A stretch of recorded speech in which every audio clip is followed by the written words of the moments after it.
Let's pull in those that are in Google Hangout. Yeah. Did we forget Amanda also? I messaged her, yeah. So. Okay, so we also have a student who's in Los Angeles. Okay. And then, do you know where to go from here? Yeah. Okay.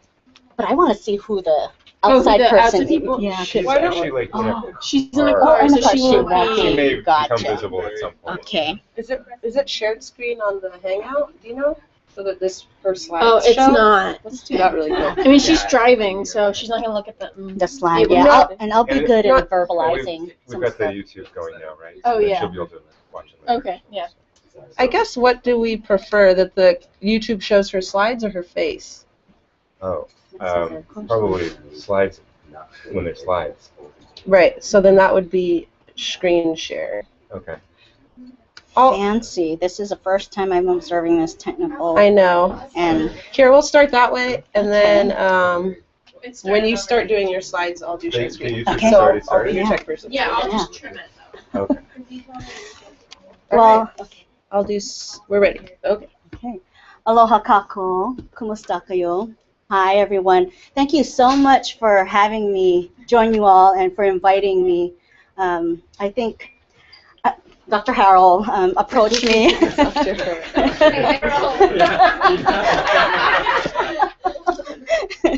Dr. Harrell approached me and invited me, and I was so pleased that this is an interest area, and I'm really happy to share my work and my journey and connecting the arts to my practice and embedding it in my pedagogy, especially when I teach freshman inquiry and other courses here at Portland State University.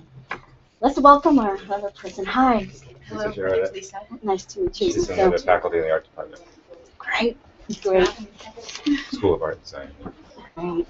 I want to start. I titled my short lecture, and because I want to interact with you. Let's see. Do you want to have this from the beginning? Yeah. Okay, one second. Let's just do that. There we go. Okay.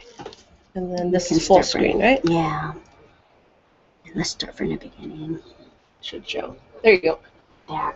I entitled this little short talk with you as this: the arts as a venue of collective empowerment and social change. And so I want to share with you some of my journey leading to this point to kind of, I guess, give you some the process in which I went through this whole process of like denying the arts and the creativity, and then finding it in practice, and then looping it entirely into my curriculum and my research and my work with the community.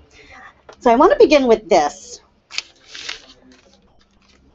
piece. I went to undergraduate at the University of Hawaii at Manoa, and I didn't know what major I wanted to be in, but I was told that you should major in nursing. So I was on the pre-nursing track, and I took Art 101 my freshman year and loved it. You know, I always thought I had this creative streak in me growing up as a child and as a youth, but it got pushed down, you know, through public education. It's one of those things that, you know, I call it a colonizing process, where I would say public education intentionally pushes that aspect or that talent down, and specifically focus on math and sciences. So growing up, I'm like, you know, I like to sing, I like to dance, I like to draw, I like to write poems, but it was one of those talents that, oh, you know, it's not important. But my freshman year, I took Art 101 and loved it because it was interactive, and I did this piece in the fall, and part of the assignment was to visit the museum in Hawaii, so it was a Honolulu museum, and pick a piece that you were drawn to. And at that particular assignment included pastel wax, and I drew this. And the instructor also invited you as a student to modify it, change it, and make it your own. So the original piece was just a Ifugao indigenous Pinoy man, fierce with its, you know, like I guess you can say sword or whatever it was. I can't remember exactly the thing he was holding, but I didn't draw that piece. and he just looked so fierce. So I took it, but I added the emotions of mourning and crying, because at that particular time in my life, being a Filipino American, a Pinay in Hawaii, I was really embarrassed and really ashamed of my cultural identity as a Filipino.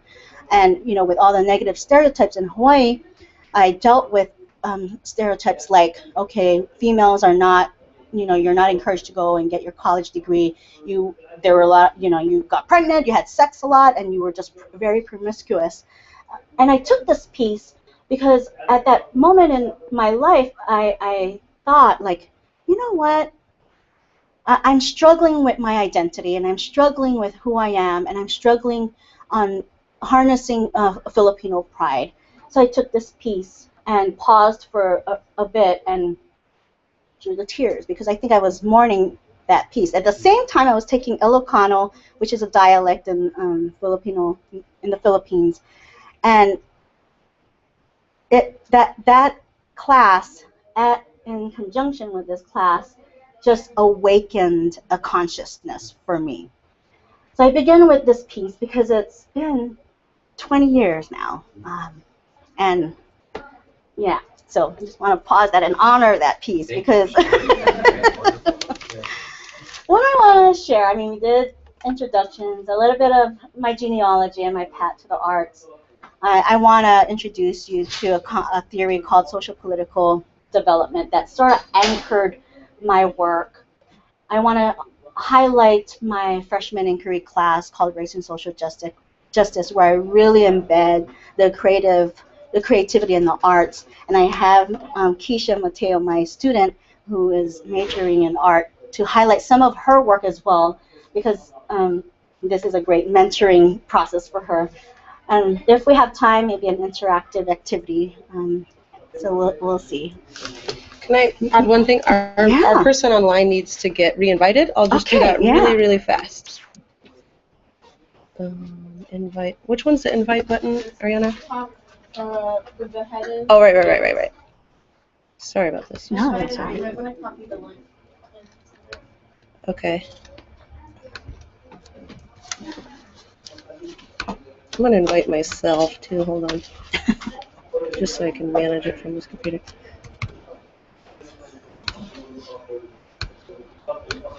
So I guess as y'all are doing that, I may begin. I'll begin with just my journey. You got a little glimpse of like my adolescence and young adult. I decided to go into social work my junior year of undergrad, and at that time, I was exposed to just, I guess you can say, clinical therapeutic approaches in social work, such as counseling, group counseling. And at that time, I was part of a research team for minoritized young adults. I guess by NIH, National Institute of Health, they sort of recruited youth of color, young adults of color, to sort of be interested in the science. So it was interesting because this funded part of my tuition and my scholarship, but it exposed me to a Native Hawaiian curriculum that was a school-based curriculum in a middle school on Oahu that had very high disparities around substance abuse and other mental health issues.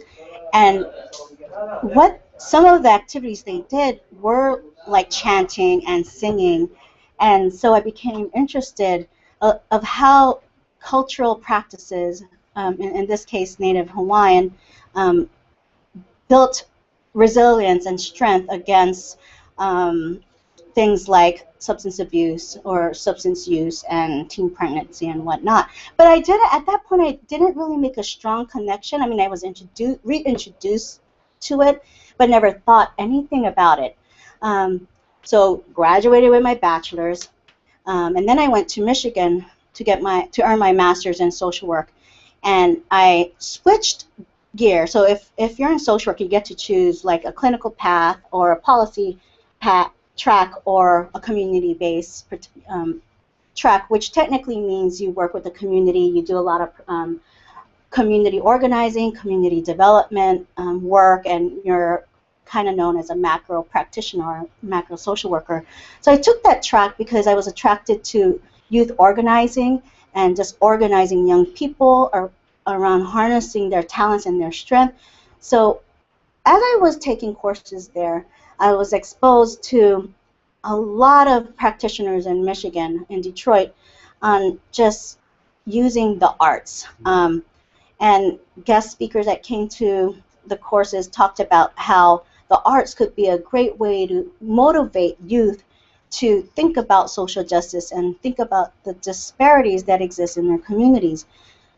That was the master's program. I graduated with the master's, went back home to Hawaii, to the island of Molokai. I got a job at a community-based organization called Molokai Community Service Council. That particular year, Molokai was awarded a national federal grant to revitalize the community. This is a competitive grant that a lot of communities in very dire needs economically could compete for. And you could earn up to $1.1 million in a span of 10 years on economic, social, and educational initiatives. So part of my work was to provide technical assistance to a lot of smaller groups that were focusing on these initiatives. And it was at that time I began to really see clearly how the arts could be a venue in critical consciousness. I saw a lot of young people singing, dancing, creating their own music, creating their own pieces. And on the island of Molokai, I got to really be immersed in the artist community, because there were a lot of people wood carving and basket weaving, they call it lauhala weaving, and got introduced to just musicians in the community. In fact, one of the most famous musicians, Greg Helm, he's really popular in creating music that speaks to the sovereignty movement in Hawaii. He died, but his family, he has, I guess you can say, nieces and nephews that are really musically inclined, singing and playing the ukulele, and they've used music to really create this consciousness around the Hawaiian, sovereignty movement, and painting a picture of like, look, you all should care about what's happening in the community. Youth, and they were speaking more towards the youth and young adults, and having specific lyrics that really painted that picture. Could I switch to the website? Sure. Yeah. I want to show a video that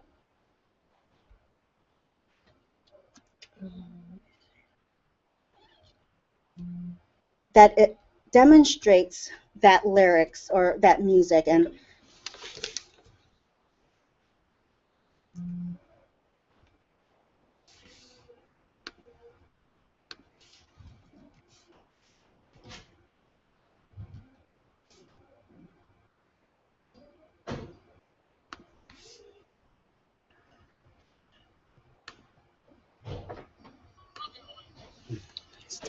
there might not be a way to I have a speaker. You can pause it. Okay. This links now, as she's doing that, I want to fast forward a little bit, couple years. So I practiced social work, and then I decided to do mental health research in Hawaii, and then I worked for Kamehameha School, which was a Native Hawaiian private school that utilizes trust to do a lot of Native Hawaiian education. I decided to go back to school to get the PhD, because a lot of what I learned was that you could do policy work, like advocating for alternative education, such as like using the arts and place-based initiatives.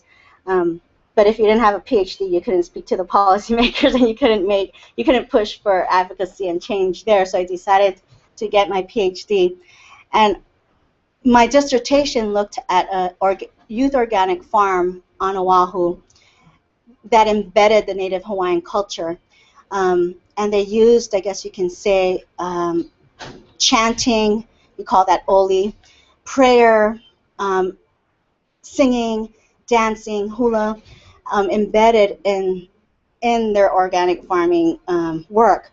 Um, just a little glimpse of my dissertation. I looked at three different processes in the organic farming movement. One, I looked at how adult allies, especially adult allies of not from that community, so non-native, how they play their role and how they gain, I guess you can say, consciousness as they work with the youth, and how instrumental, even if they're not from that community and even if they're not from that race or ethnic group, they can still play a big role in critical consciousness raising and pushing for a food sovereignty movement in Hawaii. Another thread that I looked was social political development, pretty much the process on how young adults become critically conscious of the disparities that exist in their communities and sort of go through this journey or process of learning about their community, learning about the oppressive systems that play out, and then becoming more committed in the work and realizing and crystallizing their role in the movement, and how if when it becomes youth-led, young adult-led, there's this layering of major social movements that can happen in a community, not only locally but globally. The third thread that I examined was the process of indigenization. Um, Technically, when I think of indigenization, it's going back to relearning one's history, one's genealogy with a critical eye. And when I say critical eye, one that sort of looks at the politics of what was silenced and what was elevated. So looking at power differential, power dynamics, power and privilege in a movement, but holding on to values and beliefs that could be relevant to today, and building upon that, and looking at those processes and how these three different processes that I highlight, like, okay, adult allyship, social political development, and the last, indigenization, can create a more sustainable movement with youth and young adults. So yeah, so let me show this piece. And if you listen to the lyrics of this,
Okay, so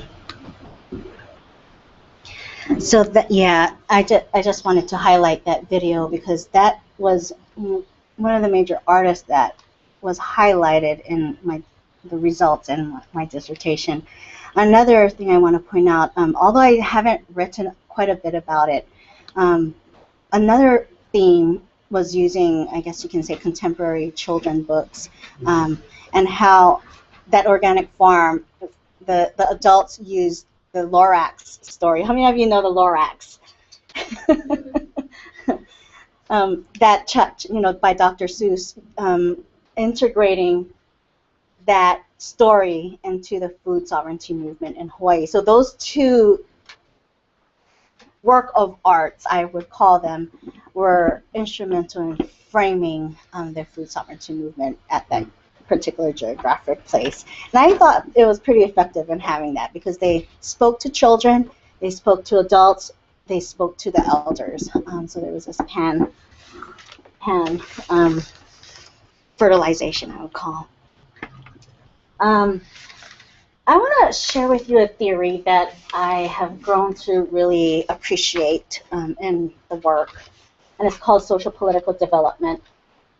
And You can keep talking. yeah, the authors, Dr. Watts, has really done some research on that. And this is the definition: the psychological process of growth in a person's knowledge, analytical skills, emotional faculties that leads to and supports the capacity for action in social and political systems.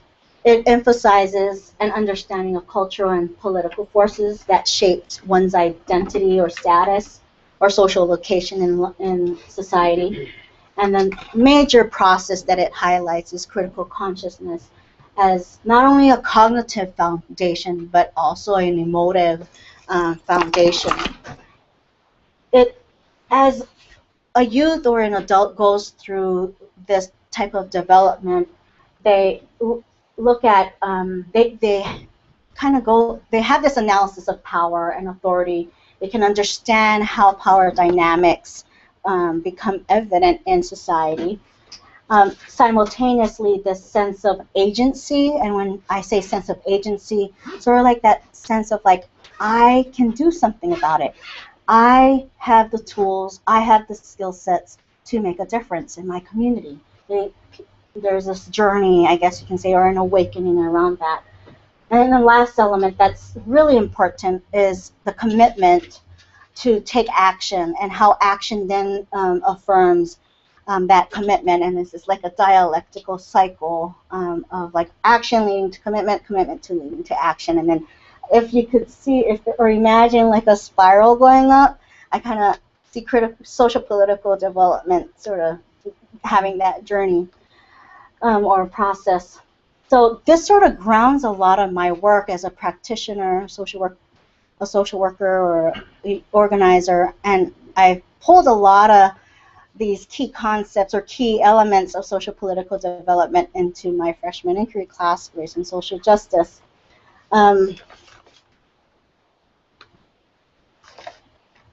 Any questions though so far? I don't know. Okay. Oh, I was well, I don't know if you're going to get into this, but how do you measure, just like briefly, how do you measure social political development? That's a great question because there's no actual survey yet, but if you were to do a survey, some of the things I would do if I were to capture it would be like, okay, understanding social political dynamics. So like, do you know how power looks like? Who are who's in power? What are some of the characteristics of power? And another major construct would be oppression, structural oppression. How do you know how racism, classism, sexism, and the family of isms play out in a particular issue that one cares about? And so capturing that knowledge. And then another construct I would measure if I were to do a survey would be like, how committed are you in the movement? How motivated are you? And then sort of like having a scale of 1 through 5, and then maybe providing evidence of like motivation and commitment. So those are all questions for individuals. Exactly, work with, exactly. Like a pre-survey and then a post. Exactly, pre and post. But I tend to be a qualitative researcher, and I tend to observe, I guess you can say, growth. And with that, you can kind of like also capture group dynamics because you can have this individually, but I think the key other measure is measuring the collectivity, the collective impact. So like being in a, I guess you can say, sharing that analytical framework with others. Are you able to articulate some of these power differential with others? Are you able to bring others and pull others into the movement? So those would be some of the things I would measure or capture if I were to do a study that's quantitative. So, yeah. I had 2 quick questions. Sure. Is the musician Oz? Israel Kaviva Miko Oli. And the farm that you did your work on, what's that called? I can't disclose the name, Oh. but its pseudonym is Organic Farm. Just organic farm. And that was on Molokai?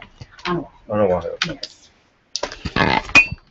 Yeah, and fast forward now, imagine my dissertation is, I did it in 2008, 2009, so it's a couple, that organic farm has been a major leadership development program or venue to build movement against the anti-GMO movement in Hawaii.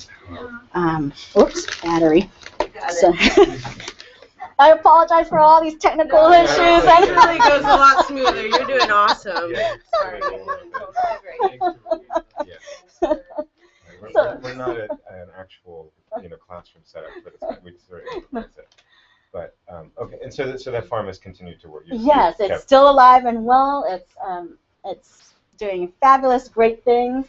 If I were to, I guess this is a diagram that I would want to share with you, how critical indigenous pedagogy of place. This stems from the findings of my dissertation work, and it has the key components that I sort of described.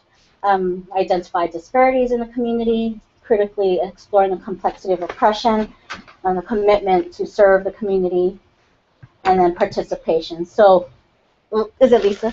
Oh, No, I'm Roz. Roz. If you were to, you can take this framework and then think of like, you can change actually the bullet points to maybe something measurable, like a scale. Like, okay, how does a youth highlight observation, place-based observations, and can point out to personal narratives in a community that demonstrate disparities. So, so like if you were to capture, you could use this as a template and pull out some questions, you know. So, yeah. Did you code your qualitative research and then quantify it from that? No, I didn't. Okay. I stuck more to the qualitative. Yeah. I'm a critical. I identify myself as a critical theorist. I think that coding process could be really fascinating. And that would be my step 2. Okay. Yeah. So if you, if any of you want to be my research assistant for that, I would love you to be part of it, because I think that's actually a great next step to start measuring a lot of the existing work. I mean, because a lot of the work on social political development right now are qualitative, and they're case studies case studies of programs, and to quantify it would be a great next step, and do a measurement of all social movements. There's a lot of overlay on civic engagement, community-based learning theories, and learning from the ground up rather than top down. So there's a lot of overlap in that theory, and a lot of, if you read further, there's, I guess, a lot, like Furian work is in it, Mesro from education. So there's if you're familiar with that type of work, there's a lot of theorists that speak to that. And yeah, so. Okay, so here's a highlight of the freshman inquiry course that I've taught in the last 5 years here at Portland State. It's a year-long course, fall, winter, spring. Fall, I concentrate on racism and how racism looks like through different disciplinary lenses, from the hard sciences, anthropology, sociology, the humanities, and then the social science. So in the fall, I also encourage the students to tell their narrative or tell their personal journey around oppression and isms that they've experienced throughout their life, so they can become aware of oppression, systemic oppression. Winter, we focus on how social justice theory, and we'll introduce them to the different types of theories and conceptual frameworks on social justice and what that looks like. They examine the law, policies, and how racism is framed in different domains. I pull in intersectionality as well, and how intersectionality, if you're not familiar with that, how many of you are familiar with intersectionality as a concept? Okay, there's half of you. For those of you who don't know, it's pulling, I guess you can say, all the family of isms, but sort of capturing its impact, or capturing how a person faces these multiple oppressions.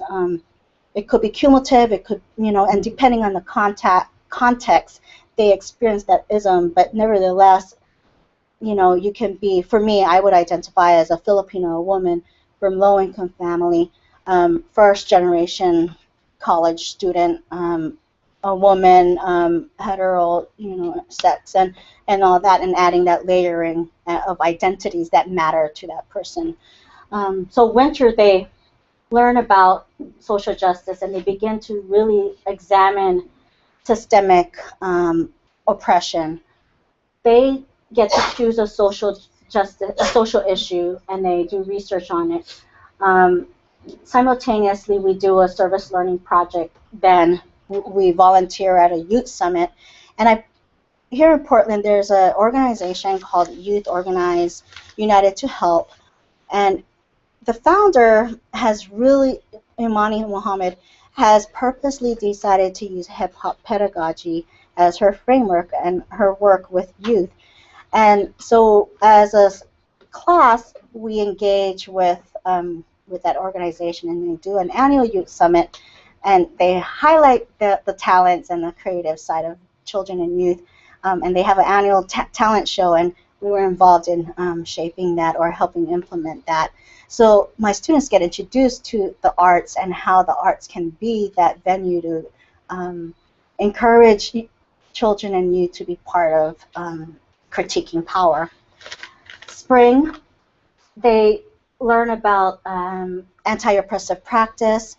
They learn about social movement.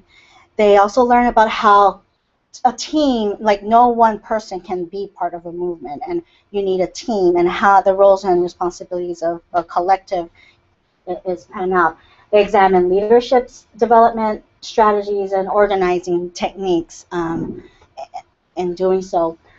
Every year so far, except for the first year, I've encouraged the students to do a student-led project.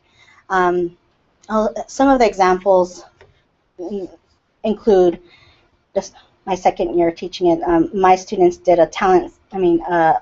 You and I love talent show, and it was a fundraiser for a hip hop charter school here in Portland. Eventually, that charter school did not. They took the charter away for, in my mind, political reasons. But they recruited local talents, and they raised money for that charter school. The following year, a bunch of the students did a Talent for Change talent show where they, similar but in a different vein, gathered all the artists, mostly students. So there was an array of artwork, I guess you can say, graphic, written, and then performing arts. And everything is planned and implemented by the students. There's a student mentor attached to these freshman inquiry classes, and we were like advisors to their learning, and they do everything from start to end. This year they're doing a health fair that involves the arts and performing arts and other things, and I'll have my students share that later.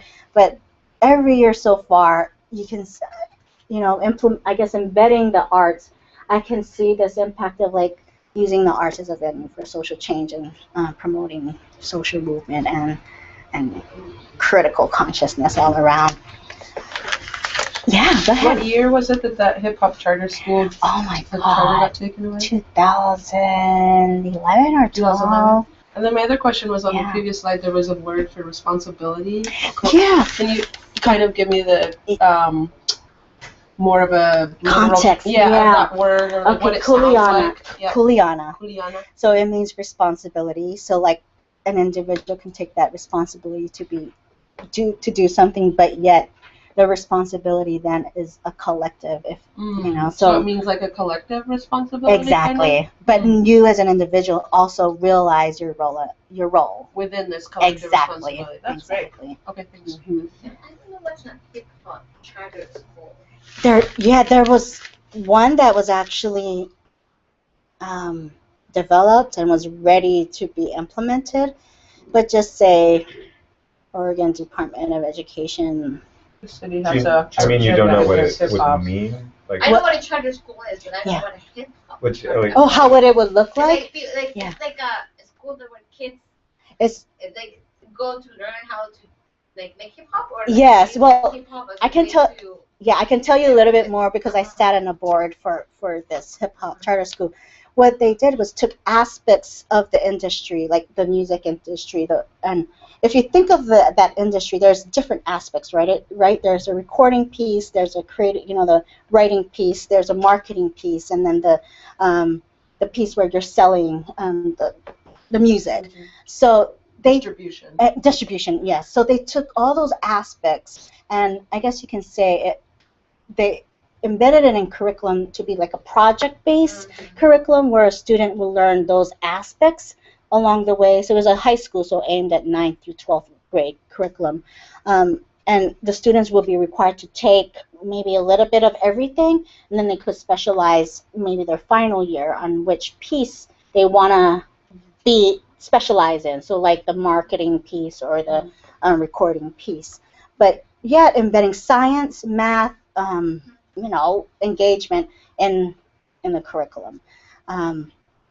So yeah, if you could, I guess you could do that with any industry, Or any art form. Exactly. So, without sharing too much of the politics, all I can say is that racism played a big role here in Portland, because a lot of, I would say, the dynamics included and this is just my analysis, you can ask another person who's been involved, but you ask a group of people to develop a high school, and then you also ask them to go fundraise further, and then the state only provides you with seed money. It's already set up for disaster. And then you add that layering of just racism and otherism that play out in the politics of such a movement. It's bound to be complicated. Have you ever been in contact with Mike Grinshaw? Yes, he was very much involved in that. Yes, cool. Yeah, he was He's key. kind of getting it going again a bit, like getting. I'm sure he is. Yeah, there's just and that's where I guess here in Portland I got to really learn who the key community organizers in this movement, and been very privileged to be pulled in, because I'm not, in my mind, my analysis is a black movement, but at the same time it's a cross-cultural, like it's pulling in different racial, ethnic group, and for me, I'm also interested in educational disparities, and seeing all this politics is fascinating. But yet, me exerting my power as a researcher, as a community organizer, has been fascinating on multiple levels. So, yeah. I want to sort of change gears and share one YouTube video, and then I want to turn it over to Keisha to share some of her work. Is there a way I could double click the YouTube thing? Yeah. I would. Let me see.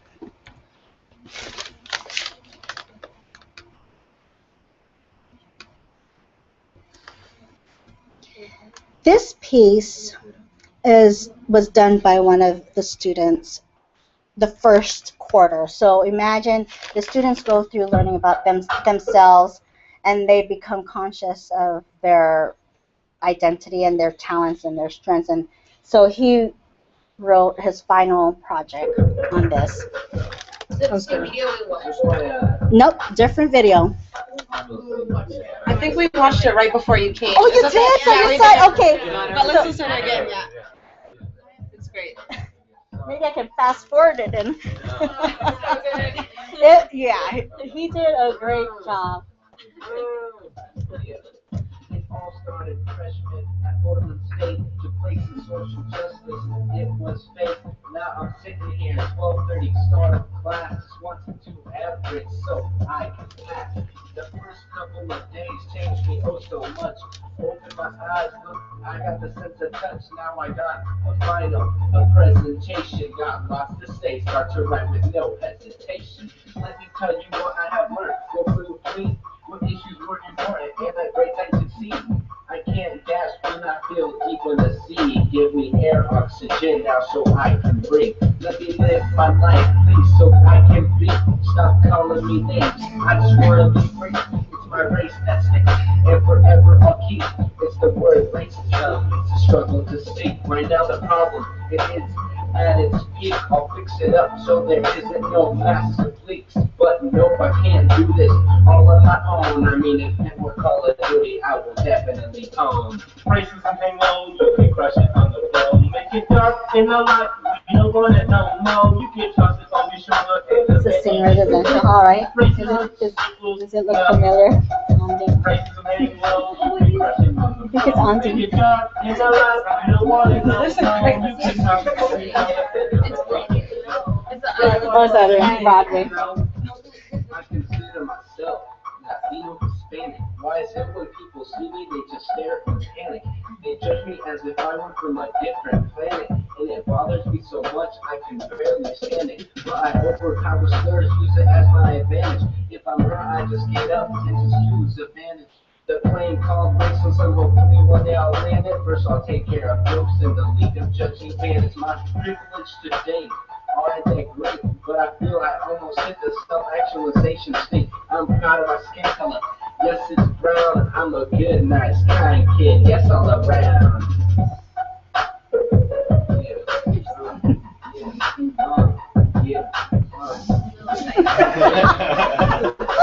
Racism equals no. I have asked and received as well as looked and found. around 2050, my kind will be majority in this town. You could step to me, I'll pay attention, I hear your sound.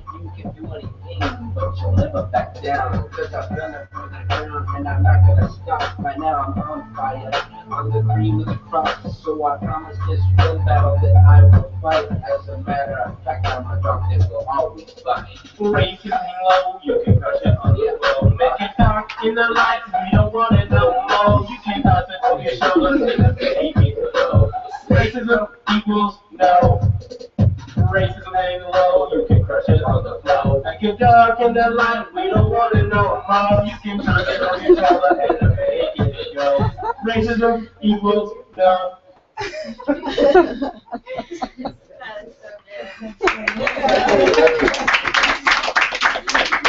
I want to turn it over to Keisha because she did a piece for the fall that I think highlights her own critical consciousness and Oh, do you have the triptych, the actual thing that I sent you?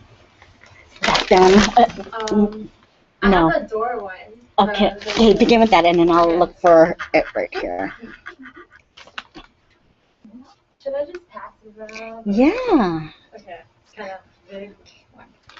Yeah. So for the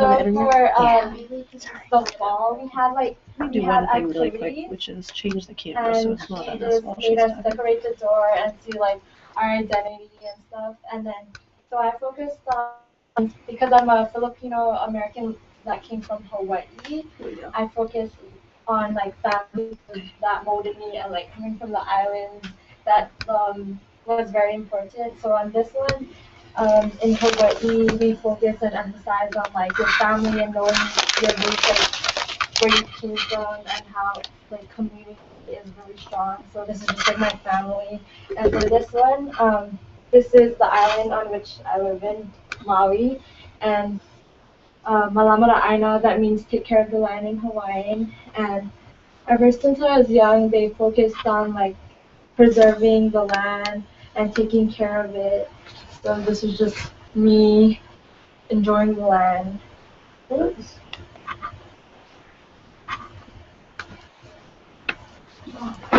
It's great. It was just like a fun piece because it was just like a door decoration. And you said they hung on doors? Yeah, I kind of just glued it on my dorm room. Yeah. How did your like friends react like when they come to your like dorm room and like you can like how did it feel like to be able to share part of where you came from with people that you know you It's met cool here? because like I'm the only one from Hawaii, so when they look at it, it's cool. Like everyone's all Filipino and yeah, and how the island. They were at, for that particular assignment, because we focused quite a bit on identity and intersectionality and what mattered to them as a person. And so the assignment was they could do something creative that they could put on their door that would demonstrate their values and their positionality in life. So, yeah. You can. Yeah, so for the fall term, I took race and social justice because there was like no art franks that was open, so I was like, might as well, like, this is the other, like, the only one that I'm interested in, and I never knew like how that would connect to anything with art. But then after for the fall term, I just started to be aware of my privileges and oppression. Like when I was in Hawaii, there was a lot of Asian Americans, so I never felt oppressed. But coming here, it was way different. Like I knew we learned about power and everything. And for that piece, that was the one I did in high school, and it was just like the fish represents like swimming in your comfort zone, and then the bird is like flying into something different, and then it's me just in the middle because I felt like there's lots of opposition pulling me both ways, and back then I didn't know if I should stay in Hawaii or like adventure out, And then I always come back to that piece because I tie it in with coming here as a minority and feeling like kind of oppressed and trying to I don't know how to say it. Trying to conquer all the challenges I face. So yeah. You said you did this in high school. Yeah, it was a triptych because I took AP art. Yeah. So that's before you came. Yeah. So I tied that in with. Tisha, Thank I have a you. question. So in one of the pictures that looks like your high school graduation, Yeah. there's like this. You have a big like picture of you that's like on a big Uh-huh. sign. Is that like a tradition? Oh my God, Hawaii. Tell me about that. I'm super like interested. For Hawaii, they for graduation they take pride, like your family members. My family from Philippines and my dad from Kuwait came back and visited me for my graduation. Everyone is laid on top. I had so much lace, my mom had to carry it, and Where is it? yeah, that's just some of it, but they take pride in that. And then I guess you get a photograph and you put on a big sign. Yeah, your and name. holds that up above To know everything. where you are. People have bigger ones. There's this that's one guy, amazing. he just had a mat and everyone just came and laid him and he just stood there. That's Yeah. awesome. Oh So- my god. Wow. Graduation was really fun. I couldn't wait for the leaves and so. That's cool. As an instructor, what I saw was Keisha created that piece in high school, but then it added multiple layers months later and added, I guess you can say, more meaning to that work. And that, to me as an instructor, I found that to be fascinating, and that's why I wanted her to highlight it, because it further demonstrates this critical consciousness and then this venue of expressing it in that way. So, I'll try to show it on the camera. You can keep talking. yeah. Well, I wanted to show another YouTube video. Okay, we can work that out. I love the multi-tech thing though. It's capturing Very Yeah. flashy. All right, there we go. Thank you. No problem. Here we go. So the second piece is a group of students. This is their final presentation for the winter. So going back to what happens in winter, they learn about systemic oppression. They choose a social issue of interest and they do research on it. Part of their research is to interview people involved in that system or even promoting social justice in that work. So here it is. A Jason Brown production.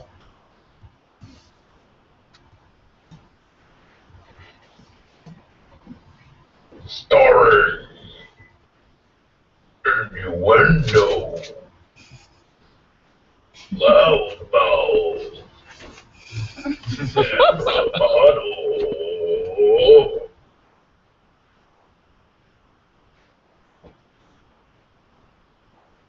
Here we go.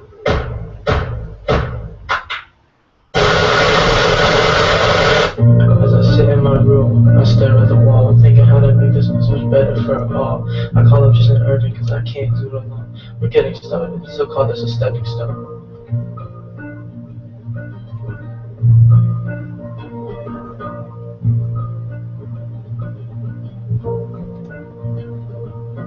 Hello, hi, the name is Jason.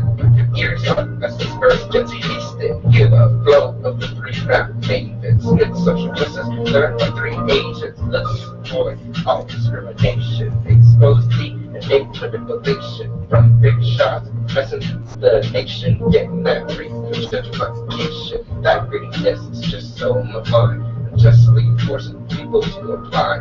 Low class families down the top line. Moving towards places written in crime, building upon the tall wall decline. Sorry guys, American dream decline. Instead of saying, Lord, give us a sign, get your paper, draw the line.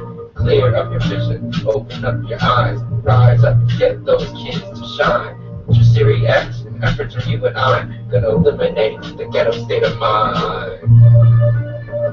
Cheer! Cheer!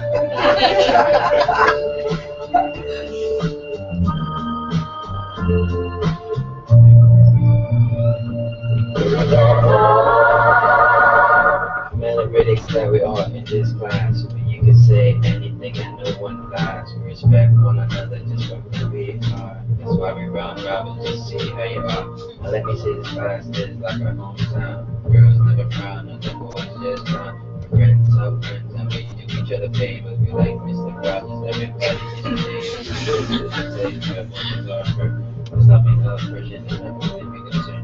So why we gotta show from the husband thing. So open up your mouth and say that thing. Now it's all about the thing called you when we die. Now we got the art of waiting in the line. When social justice comes up, there's just echoes. Help us spread the word so that there's no ghetto.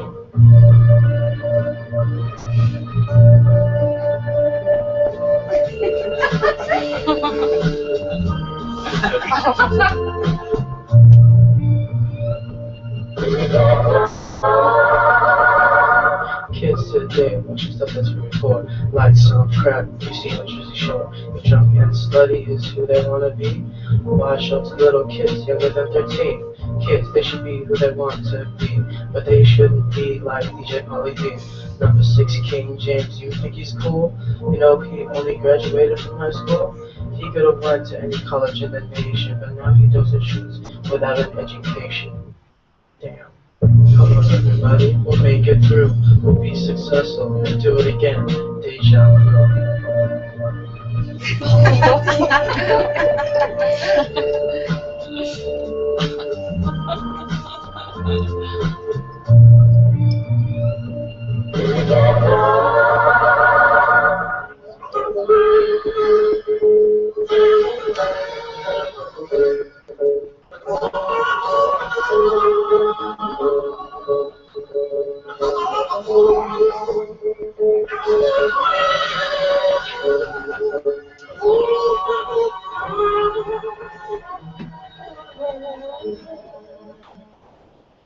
Keisha, I want to know if you want to share your piece that you did in winter.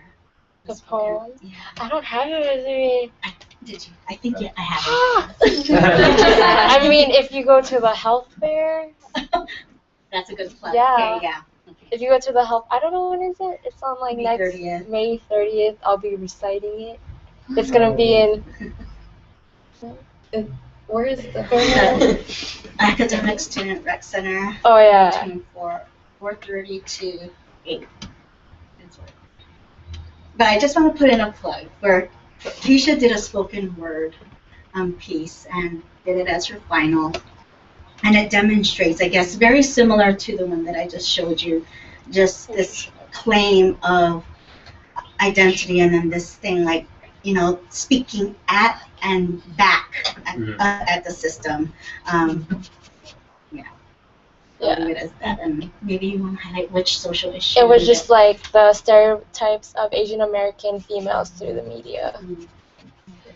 I have a question for both of you guys. Do you find that, okay, so this was kind of, students have the option of having their final presentation take on this kind of, these different artistic forms, and some may choose to write something, or some may choose to pick other forms. And I'm wondering how that functions both within the classroom as kind of like a cathartic moment where the students feel listened to, because they're talking about these issues of identity and different kinds of oppression that affect them, but also if you guys are very aware of it then being more public on YouTube. Like, are you guys also concerned with the component of sharing it with the community at large or society at large? Or is it more of an insular within the classroom kind of transformation?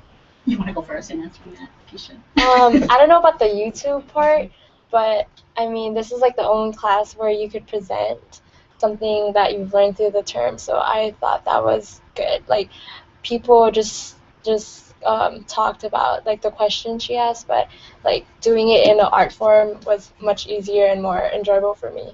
So do you find that you learned it in a more firmer way than just writing a paper or some other kind of traditional, like the knowledge sticks more? Yeah, and having that class for a year, you actually like internalize all the things that we've been learned.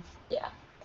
They're still asked to do a paper, so there's that academic piece, and for the fall, the academic piece is a critical autoethnography piece that they write.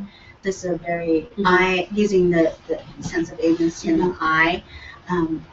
So that's, I guess, if you add that academic piece, and then the oral piece is like the creative. And for me, I see it one of the same. There's very strong interwovenness that occurs, and for me, I think the beauty of using both both venues is very powerful.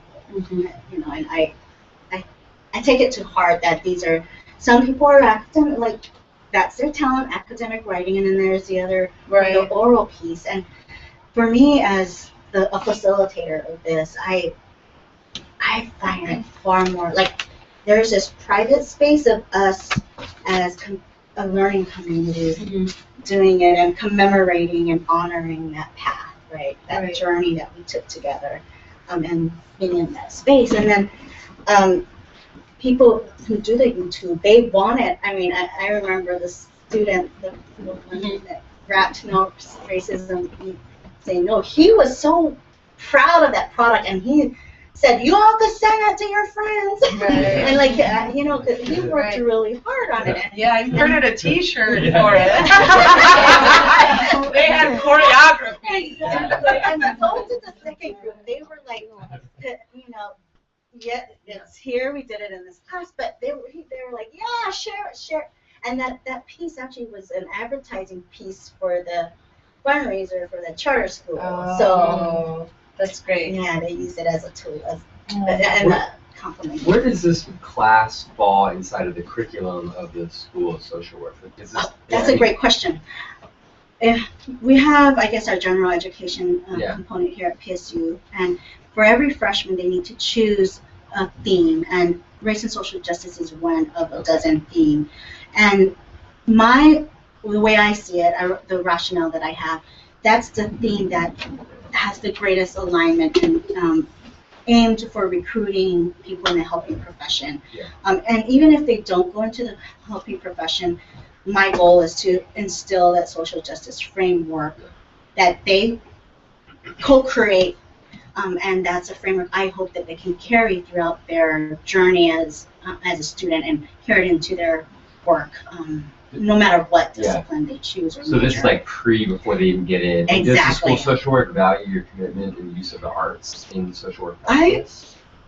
That's a contentious question. Sorry. Yeah. No, this is a really good question, because there's a niche of us that love the arts and really validate that. But like any profession, there's that other niche that kind of like, oh, that's no use. But I would say I found a community within my profession that places high importance on the arts and the creativity as a process of awakening critical consciousness and building community and promoting social change. So and challenging this kind of hierarchy or production of knowledge, because you guys are weaving in so much of traditional art forms or just one's own culture. So that's also really interesting. Exactly. And for me,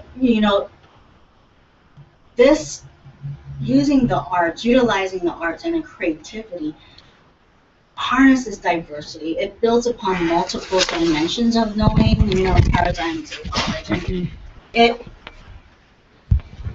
brings voice, multiple voices, to that sense of empowerment. I mean, you validate that person's voice. And you weave in the community. It's, to me, I powerful. How much time do I have? I'd like to hear from the students. Half an hour. Like your experience with the class and what you've learned through that, and how you're reacting to even like this presentation. It's weird because like every day now we're aware of a lot of things like racist comments, and we just kind of stop thinking about it, and we even critique Disney Channel movies, and it's fun. So yeah. Well, I really like the class. I've always known I wanted to go into social work, so I knew this class was going to be perfect. And just like she said, I can't sit down and watch a movie without thinking oh, that's a racist comment, or anything like that, which I think I've gained a lot of awareness of racism, because I never really thought about it, because yeah, I come from a predominant white community, but they're not like racist like towards me, or like I've never had anything said to me. So it was like interesting, like getting like being aware of that, and like actually knowing like now I'll know like if something is racist like being said to me, like I'll be aware of it. So do you have? It's kind of like a lens that's been put on now, especially in classes when you're watching these movies or interacting with these people. You can see it. Do you feel like you can take it off at some point, or is it always? No. I was like, I can't anymore. Yeah, right. It's like LASIK. Right. No turning back. No turning back. And your experience? Yeah, well, same with like what they said. Like now, like the three of us sit together, and sometimes like when I really need to talk about like something that like people say or like I'm worried about, I'll just go to them and like they'll understand. Because if I talk to someone, they'll be like you're overthinking something. Yeah. You know? But like if I talk to them, they'll be like, yeah, you know, I understand, stuff like that. So yeah, it's pretty cool being in that class. And you feel also like your ability to see these things has changed through the... definitely. How about your guys' ability to like talk about them beyond like, because you're saying you get to talk with your friends about it and run it past them and kind of troubleshoot stuff, and do you find that you can also talk with the people that might be telling you that you're making it up as well, or is that kind of your next? It's kind of hard. Yeah, they're like, what are you talking about? You're just, and I'm just like, ah! Right. Like there's power in, like I'm trying to like tell them about it, but it's too much for them. We gotta have a workshop, guys, where we figure out how to tell them. Class that's like interrupting oppression. I think Sally Egg. Yeah, she was talking about that. That sounds like an interesting class, but I don't know. Yeah. And mind you, like I just want to provide more context. Like the students that self-select this class, I see like maybe a niche, like one subgroup that they've done the work already throughout their adolescence. They've been thinking constantly about oppression and social justice. So this ends up being like a really great way to like harness more of their strength and their talents, and they become more sure. And there's some, you know, I fit in that category where a person of color, and they've experienced this all their life, but never had a venue to really think critically about what has happened in my life, and it's a respectful space, and I try to promote this space of like healing and moving forward and further cementing a commitment. Maybe if you interview my students 6 months after this class, you might see some changes. And but for me, that's what I purposely try to do. And then there's another subgroup of maybe white students who, for the very first time, this is their first experience to diversity, and they go through the shock of like, oh my God, I can't believe we're talking about this. I feel totally uncomfortable. But by the end of spring, they're like, okay, I can jive with this. I can surf the wave, and I can be with community to talk about this. And I become clear on my privileges and what I need to do to continue to undo racism and all otherism. So, Lisa, I'm sorry. Okay, a couple questions. My question was just, you talked about your French class, but do you also offer other undergraduate classes or graduate classes within the Department of Social Work? I used to teach a sophomore inquiry family studies. I haven't taught it for some time, but that's the other class that I pull in some aspects of this, but it's challenging because it's only a 10-week, 1/4 class, and this is a year long. In the major, I haven't had the opportunity too much to teach, but next year I'm going to be teaching the Bachelor Social Work curriculum. There's the first quarter for those that enter the Social Work Bachelor program. They go through a course called Power and Privilege and Social Justice Theories. So I'm going to take aspects of this, but it's framed as, to becoming a social worker and the professional part of it, and linking in the code of ethics for social work. I'm also planning to teach a policy class in the major, And you'll see parallel, like there's some parallelness in the freshman degree that I did. Like first quarter is like learning about oneself and your responsibility, and then the second quarter, like the policy class that I'll be teaching, is like learning about the policy and how the history of the policy and the systemic oppression that comes with that policy of interest. Mm-hmm. I'm also teaching a third course on social justice practice. So pulling, I guess you can say, helping the social work student think of their practice and how to embed social justice in whatever realm of social work that they choose, whether it be counseling, clinical work, policy work, or group work. So. I think Patricia had a question, and Lisa, did you have a question? No, I had a question for Lisa. Then. Oh, okay. And it's kind of related to like what you were describing before you answered Anita's question, which is like having like groups of mixed students, and then maybe like students who are more like in the agent side of what you're talking about, going through the shock. Because it's interesting, like I feel like, I've taken a few classes outside their department and like selectives, and I've been really amazed of the lack of skill I've seen from professors and actually dealing with resistance from like white students when issues of race come up, and because I've seen students resist, kind of like, oh yeah, that's crazy, or something like that. And like kind of the professors are just like, well, let's talk about something else, or kind of like having this attitude of like not wanting to deal with the issue, which I know it's, I understand it's difficult, but also like such a crucial learning moment for everybody in the room to actually confront resistance. So I'm just curious in how do you go about that? Facing like their resistance. Yeah, like if you have a white student in the room and be like, I know what you're talking about, I've also suffered oppression, I also feel like unprivileged, or just kind of resisting to see like some things that they might be exposed for in the first time. Very good question. If you asked me 10 years ago to teach this class, I'll be, hell no. No, I'm not ready, because I'm still dealing with my crap 10 years ago, and I think through my training as a PhD, when I got my PhD, and just being exposed through my community organizing work and that I incorporated that, and then my PhD training, particularly in teaching social justice work. I think for me, I embrace that resistance, or I embrace an honor where each student is at in a particular time when a space like this is created.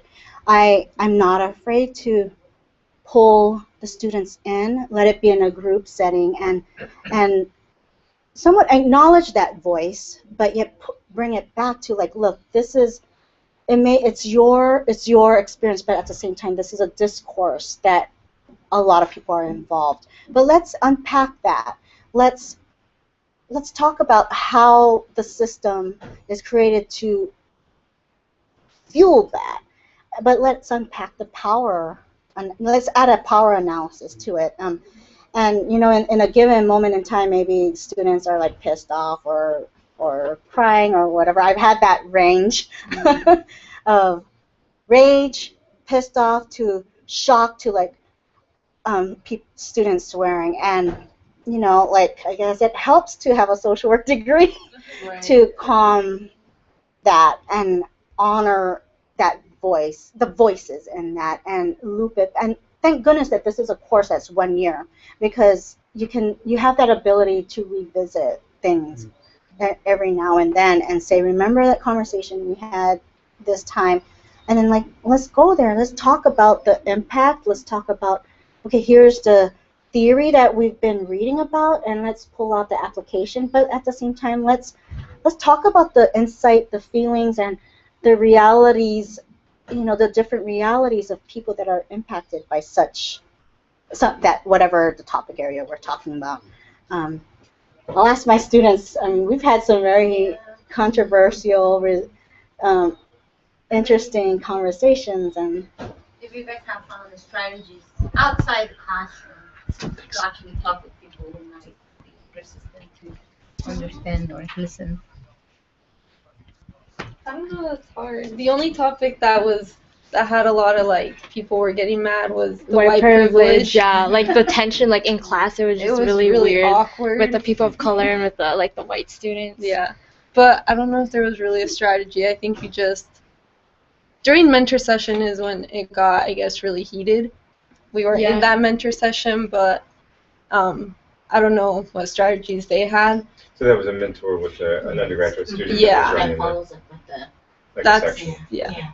That's where there was a lot of drama, but we weren't in that one, so I don't really know what happened. So we kind of just stayed out of it, and we were just over here in our own bubble. I don't know. Shrita, did you have something? Well, I was just interested because Lisa has this art and privilege class. Right, I wanted to mention that to you all especially. And I'm interested in, I mean, I'll ask you later, how's that class going? But I'm interested in, There's parallels, I'm sure. It's actually really interesting to listen to you guys. I've been Right. comparing in my head, yeah. How am I going to phrase this? I'm interested in the way that Alma was mentioning kind of unpacking privilege while keeping in mind kind of a certain code that needs to be followed in social work and kind of giving people a certain kind of tool or lens that they will need to, I'm talking now, need to kind of unpack privilege within that moment. And because we're talking about arts and because we're talking about social change, I'm also interested in how that looks in your class with artists thinking about unpacking privilege and what can be possible through this tool. Yeah, so I'm just interested. And also if you've had any students that were like, what we're talking about right now, like, I'm enraged. What privilege? There's always some tension. We actually start very much with that. I mean, there's an aspect of this that is addressing and just defining what privilege is for the purposes of the course. And this class is a $3.99, so the students were maybe a little bit older than you guys, but they have a little more experience as students. But we start with Peggy McIntosh's Unpacking the Invisible Knapsack, and those 40 or 50, however many, right? However many she's got, you guys know what that is, right? See, now these older students have no idea, so better on board. Right? And so that particular, I mean, it's 10 years old now, 20 years old. That right? It's actually kind of outdated. But what it does is it's sort of, it's from the position or written from the perspective of a white woman learning to identify how privilege functions in a systemic way, right, in her own life. And she noticed, her observation was that she couldn't really understand it or remember what she saw. It was like she'd see these moments but had no memory of them. I thought was really interesting in the context of the way American consciousness works sometimes. So we start there, and we try to navigate and weave between what privilege is and how we can see it manifest itself specifically in the art world, and how we participate or don't, how privilege functions, codes for talking about race and ethnicity and also whiteness. Privilege is a coded way of talking about whiteness. And so, art is in so many ways about signs, symbols, codes, all of those things. And we try to look at artists. I privilege a specific set of work and artists that look a certain way, and honestly, they look a lot like me. And, our text is a book by a Chamorro writer, Guam, if you're not familiar. An indigenous person from Guam, and it's a book of poetry, but it's also a work of art, and she's dealing with privilege within that text. So we just try to keep it really fluid. It's led to some fascinating conversations, and this was probably the best thing last week. So did you guys all read or see that sort of viral Facebook article kid from Princeton or Yale? Check your privilege. Has anybody seen that yet? The one where he is basically saying, like, what privilege are you talking about? Because my grandparents and great-grandparents were victims of the Holocaust, and I didn't have it so easy, and I worked hard for what I had, so please don't devalue it and say that I just got it because I'm privileged. Well, then he says, actually, I haven't worked for anything, but my family did. It's really funny. He doesn't understand privilege, is the long and the short of it. And then there's another student, another one of his colleagues, also something very much like what you guys have gone through. And I had a student just say, just very candidly, we weren't even talking about it. He's like, when I started this class, this is how I thought. He's like, and now, this is how I think. It just came out of nowhere. And it was just, everybody was just, yes. And so it was really interesting to kind of see, what we do is talk about these ideas. We just put them on the table. That's what we do. It's not, brain surgery. It really isn't. And just it allows people an opportunity to examine exactly where they are in relationship to these ideas.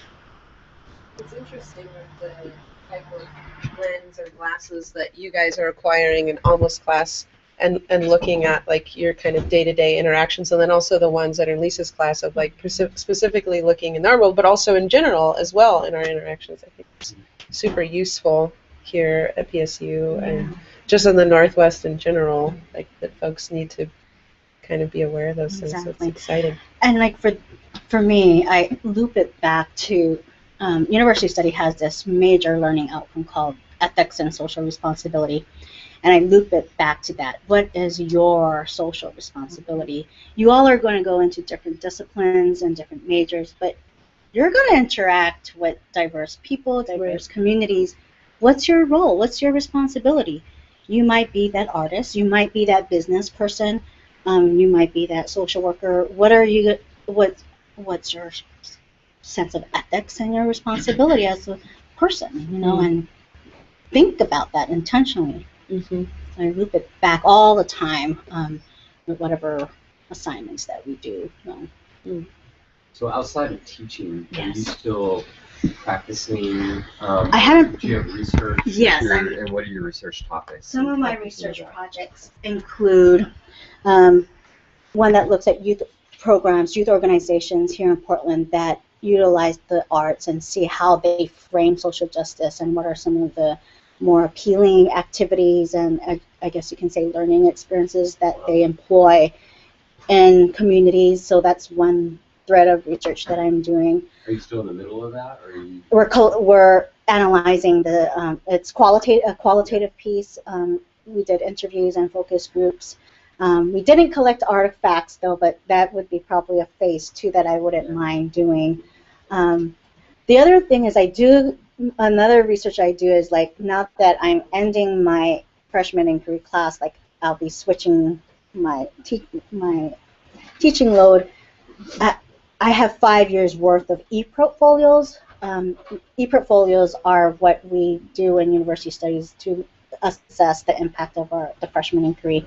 And I'm going to look specifically at the race and social justice e-portfolios and to see if there were any art forms that were part of their portfolio and analyze the content and the meaning, I guess gather what they put on their e-portfolio and see what kind of impact and see if there's a pattern or a process similar to what came out of my dissertation work. The other work that I'm wanting to do is just collecting further poems. I forgot to mention there's the poem that we usually do in the fall. If you just Google "Where I'm From" poem, that's one great curriculum that I utilize. And usually in the fall, maybe around week 3, I have my students write their "Where I'm From" poem or "Who Am I" poem, and I continue to collect that, and that would be a creative piece that I would love to publish soon because I have 5 years worth of students and poems, and I wrote some of my poems through the years and say it here and there. The poem that I did recently, I recited it at the Diversity Awards ceremony last week, Wednesday. And maybe this is a great time. I'm looking at the time because I teach at 2. This might be a great way to end and sort of highlight the work, but yet my commitment to this type of work and instill, I guess, aloha ethics in the work that we do and embracing the arts and embracing creativity as a venue for expression of social justice. So I'm going to recite it.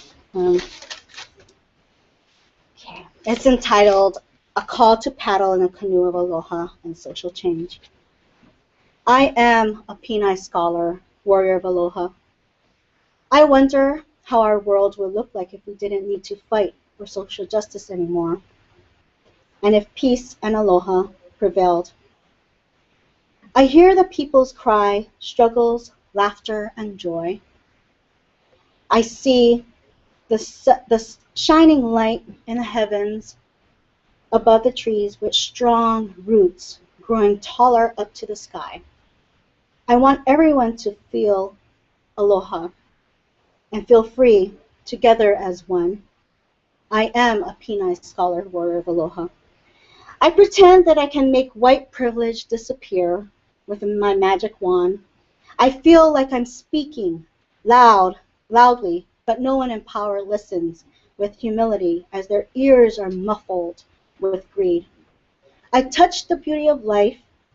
I worry that capitalism and neoliberalism has already taken over and instilled hatred and control. I cry when people suffer in pain and oppression. I am a Peni scholar, warrior of aloha.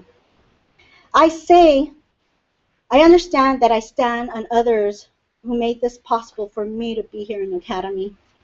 I say that we can't do this work alone. We are a collective. I call each and every one of you, here, near, and far, to paddle in this canoe of aloha and social change. Our ancestors and our people are calling us to lead and serve. I say we need allies to stand aside, beside, sometimes in front, sometimes behind our communities, building a mass of critical consciousness against all forms of systemic oppression. Allies transform to social change agents, humanizing the dehumanized, loving the unloved, hearing the cries and struggles while building on assets and strengths, bringing voice to the lost, unheard, or denied, utilizing our collective privileges to advocate for social change and transformation, healing those who've been traumatized, mattering where it once did not matter.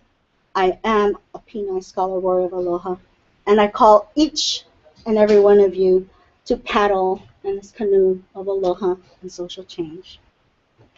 Aloha. Well, thank you Thanks for for this being time together. Stay in touch. Dr. Harrell has my email, but you can look me up as atrinidad at pdx.edu. Atrinidad, that's ATRINIDAD at PDX. I would love to continue working with some of you if you're interested. I mean, there's some commonalities. I like a bunch of nerdy social work. And especially if you're working with youth and young adults, that's my realm of work here in Oregon and nationally. So, yeah. So thank you so much. Thank you guys for